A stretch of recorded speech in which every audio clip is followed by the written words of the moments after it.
Suit Up tonight on Night Vision. Breaking the stereotype. Next, come. Attaboy. Sit. Some believe pit bulls are violent and aggressive dogs. Even Delta is sinking its teeth into the debate by banning the breed. But is this ban based on fear or fact? Stella is a very important part of my toolbox in terms of how to cope. If we let them get away with it, who knows where it's going to stop. Pit bull service and emotional support dogs banned from the skies. And it's got America chasing their tails on this controversial issue. Did you know that the collie is a more aggressive breed than pit bull? I don't think America knows that. America doesn't know that. Then, recycling could be tossed into trash for good. A year ago, for maybe a ton of mixed paper, was trading at about $100, and today it's $0. Tonight we're exposing the issue that's caused the industry to flip into crisis mode. Plus, why am I holding this human brain? Well, it turns out this is about to be part of a groundbreaking study changing the lives of people with autism. If I had been diagnosed when I was in, say, grade school, I would have been called schizophrenic, and they would have sent me down a pharmaceutical gauntlet. Researchers crawled when they first discovered the disorder 40 years ago, focusing on kids. But now researchers are racing to find a cure for adults with autism. She is listening to us and has an honest interest. Arizona is ground zero when it comes to autism research.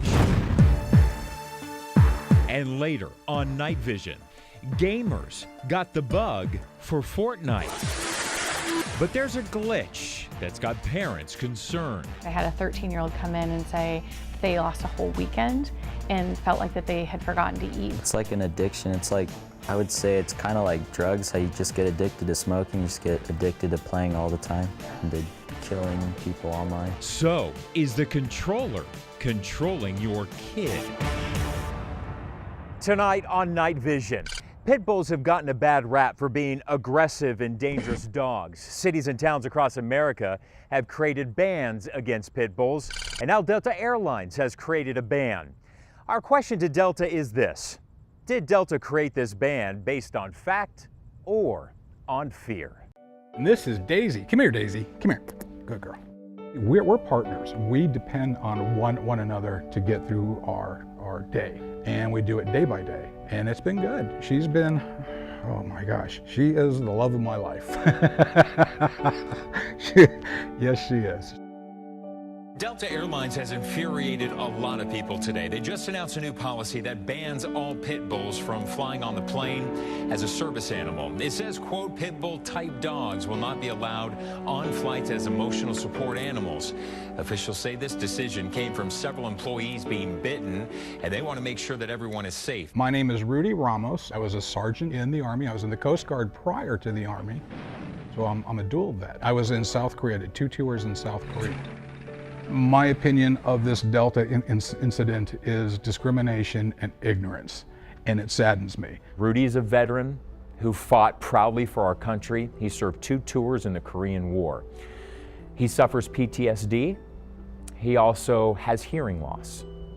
He has a service dog, a trained service dog who just so happens to be a pit bull named Daisy. I have physical deformities where I can't do what I should be able to do, what most people can do. I can't walk very far. I have memory loss. Sometimes I get myself turned around and I don't know direction very well, hence Daisy. Daisy, she knows how to get home. So no matter where I'm at, she knows how to get home. Delta says in their statement that they are here to support our veterans who need service dogs. In the same statement, they put a ban on pit bulls. Delta is telling Rudy, you're not allowed. You're not allowed, Rudy, a veteran of Korean War. You are not allowed, Rudy, on one of our flights because your service dog is a pit bull. How is that fair? How is that Delta supporting our nation's veterans?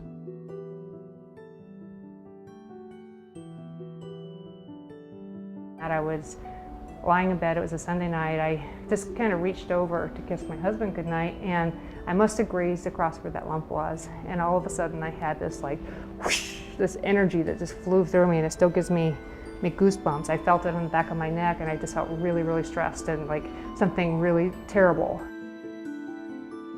Marika is a cancer survivor from the Valley. As Marika was fighting cancer, she suffered depression, and Marika thought about taking her own life. And that's when she knew she needed help. I would think about dying a lot, so it's ironic because here I am trying to stay alive. But I would think about dying and the peace that that must bring. And so secretly I would kind of long for death because it was such a fight every day to live with myself, with the way I was afflicted by the trauma that I'd been through. Stella's a very important part of my toolbox in terms of how to cope. Full transparency. People who follow me on social media, people who follow me on Instagram and Facebook and who watch me on 3TV all know. All of them know I have a love for pit bulls. I rescued a pit bull. But my agenda here is not about that. My agenda here is about seeking the truth, seeking the facts and the information, to try and get rid of the stereotypes, to try and get rid of all the bad misinformation that is out there, to find out why is it so many cities and towns have created bans on pit bulls, and why is Delta? Some of the most world-renowned pet behaviorists who look and study aggressive behavior in dogs still cannot understand why Delta came up with this ban. I've been working with dogs professionally for 27 years, and I've probably trained about 10,000 of them. I do specialize in aggressions. From your experience, and you're a professional, you work with dogs on a daily basis. You've worked with thousands and thousands of dogs, aggressive dogs. In your research, in your mind, in your expertise, does Delta have this one wrong? Absolutely, they have it wrong. Absolutely. I can tell you personally, with the 10,000 dogs that I have trained, roughly, that I only was called out one time for a person-aggressive pit bull. Did you know that the collie is a more aggressive breed than pit bull? I don't think America knows that. America doesn't know that. They don't know that a Great Dane is more aggressive than a pit bull. The animal experts that we spoke to as part of this story all say that Delta's decision to put a ban on pit bulls, their decision is based in fear and not in fact. Next, come. Attaboy. Sit down. Delta, if they had it right, and they were really trying to ban dogs that are aggressive, they would have to ban the Chihuahua, they'd have to ban the Dachshund, they would have to ban Jack Russell Terrier, and they'd have to ban 10 other breeds. The most vicious attack that happened on a Delta flight happened back in 2016. It was not a pit bull, it was a Labrador Retriever who mauled another passenger. So why isn't Delta banning all Labrador Retrievers as service dogs? Why did they target pit bulls? Flying in an aircraft, you're in close quarters. It's stressful for humans and dogs and any other animal alike. So if we're really concerned about safety, perhaps require all dogs to wear muzzles on a plane. Not just a particular breed, but all dogs, problem solved.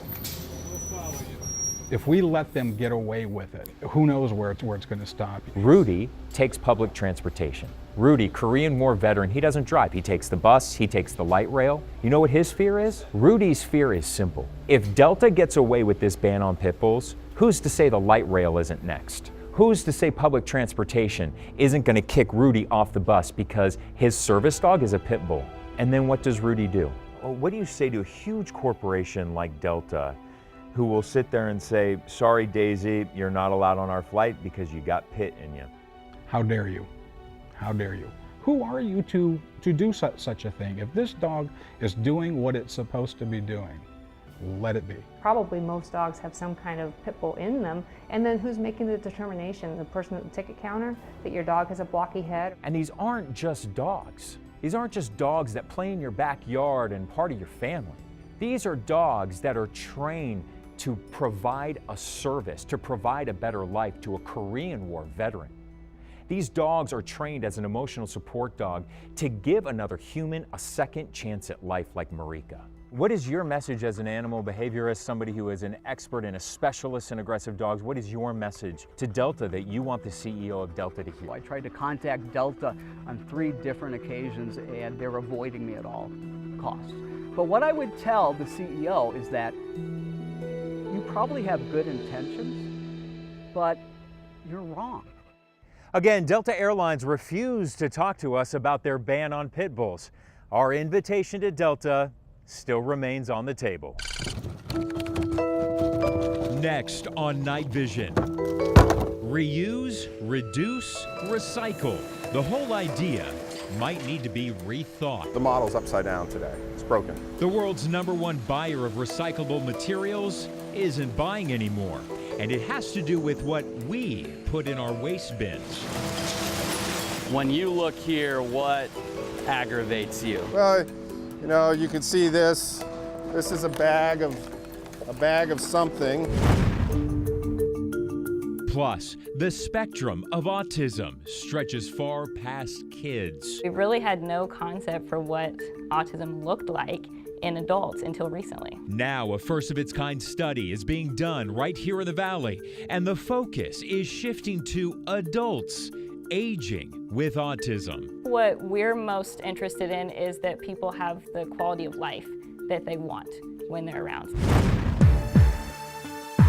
Then, a game of battle is turning into a battle of reality. A lot of the parents that have come to me are specifically talking about Fortnite. So, is the decision to allow teens to play a win? Balance is 100% the rule. Or is gaming becoming dangerous? The science is really clear that you get increased aggression and reduced empathy when you're in any type of video game for a period of time.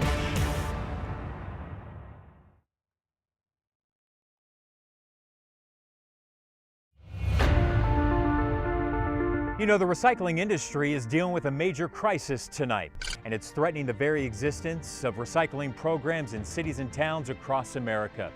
Night Vision correspondent Morgan Lowe reporting tonight on why this industry is turned upside down and why you at home can help save it. It is a weekly ritual here in the Valley and across the country, setting the recycle bin out on the curb, doing our part to keep the environment green. But the future is anything but bright for the recycling business. The model's upside down today. It's broken. Pete Keller is the Vice President of Recycling and Sustainability for Scottsdale-based Republic Services. He says the #1 buyer of recyclable material in the world has stopped buying. Most of this material used to head to China. Those giant cargo ships that bring Chinese goods to the U.S. took plastic, metal, and paper back to China. But that ended in March. Is this a crisis in this industry? It is. It's absolutely a crisis. Keller says the result is that there is literally no market for much of this material today. A year ago, for maybe a ton of mixed paper, was trading at about $100, and today it's zero. High speed, high precision, probably gets 97–98% of what it sees. Republic Services is not likely to go out of business. This is a Fortune 300 company. But smaller recyclers may not survive, and everyone might have to start paying more to recycle. But there are some things everyone can do to keep this business healthy. So this is inbound material received in our trucks. Keller says we're all putting too many things in the recycle bin that don't belong there. When you look here, what aggravates you? Well, you know, you can see this. This is a bag of something. Batteries, dirty pizza boxes, even diapers. It is expensive to weed out these contaminants. So a little extra effort at your home bin could make a big difference in the environment business. You know, at the end of the day, these are valuable resources, right? And if we're not recovering them and turning them back into new products, then it's going to require trees, it's going to require mining. It would be a real shame if we can't continue to make these programs viable. So many questions about autism might be answered right here in the Valley. You know, there have been so many studies about kids with autism, and now there's a major study being done about adults with autism. Night Vision correspondent Brianna Whitney finds out tonight why this study might be so big in the medical world. Okay, why am I holding this human brain? Well, it turns out this is about to be part of a groundbreaking study here at ASU that could change the lives of adults with autism, and it's never been done before. Millennials have grown up learning about autism and how it may impact other kids in class. But the disorder was only officially identified 40 years ago, which leaves one big unknown. So we really had no concept for what autism looked like in adults until recently. Dr. Blair Braden, a health solutions professor at ASU, is heading up a 4-year study on aging and autism in adults.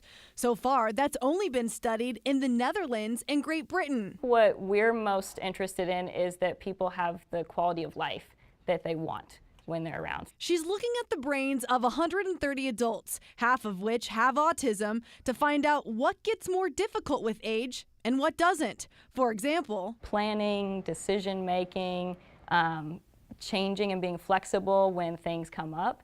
Those things tend to be a little bit more difficult for people on the spectrum. But some things do improve with age, like memory. The goal is to figure out how to strengthen parts of the brain. 62-year-old Rob Bear is one of the participants. I don't have the ability to communicate using facial expressions or tone of voice. He says he was only diagnosed with autism 4 years ago. If I had been diagnosed when I was in, say, grade school, I would have been called schizophrenic, and they would have sent me down a pharmaceutical gauntlet. Today, he's an engineer, but he says his social disabilities have caused managers to question his work. He hopes Dr. Braden's study will help make life easier down the road. She is listening to us and has an honest interest, paving a new path for adults just like him. Guns and ammo. This video game is quickly becoming one of the hottest trends worldwide. That's all I play! It's Fortnite! And it's embarrassing! But tonight, experts are waving a red flag. How many? There's people that are online or at school that play like for 10 hours a day. Why Arizona's families are worried about the impact that this alternative reality is becoming all too real.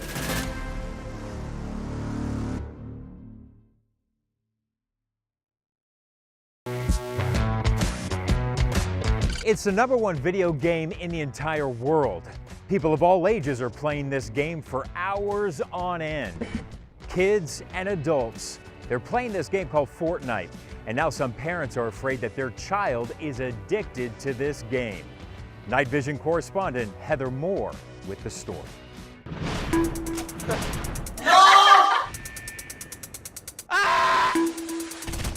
What the f***?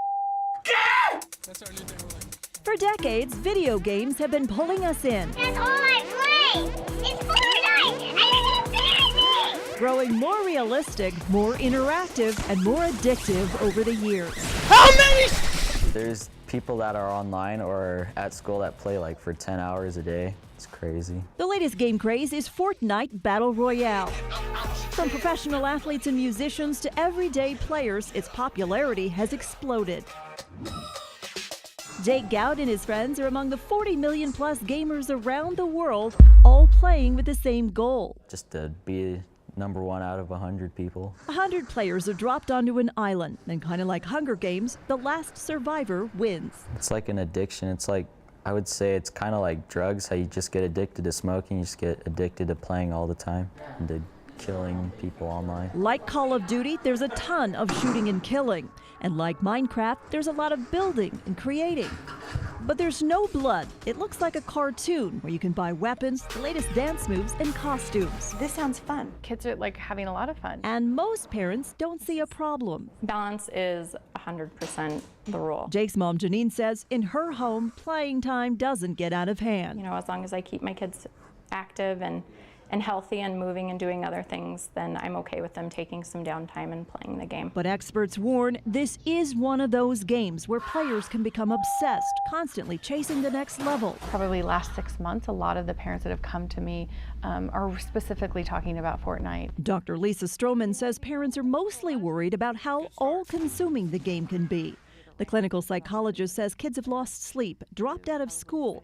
One recently threatened suicide when he wasn't allowed to play. Is it really harmful? Well, only if they feel like that's their only social connection into the world. She says oftentimes kids with no boundaries can get lost in the survival game. I had a 13-year-old come in and say they lost a whole weekend and felt like that they had forgotten to eat all but one meal in that weekend because his parents were out of town. Just this week, a report says a 9-year-old was sent to rehab because she wouldn't stop playing, not even to go to the bathroom. That's why setting limits for kids is crucial.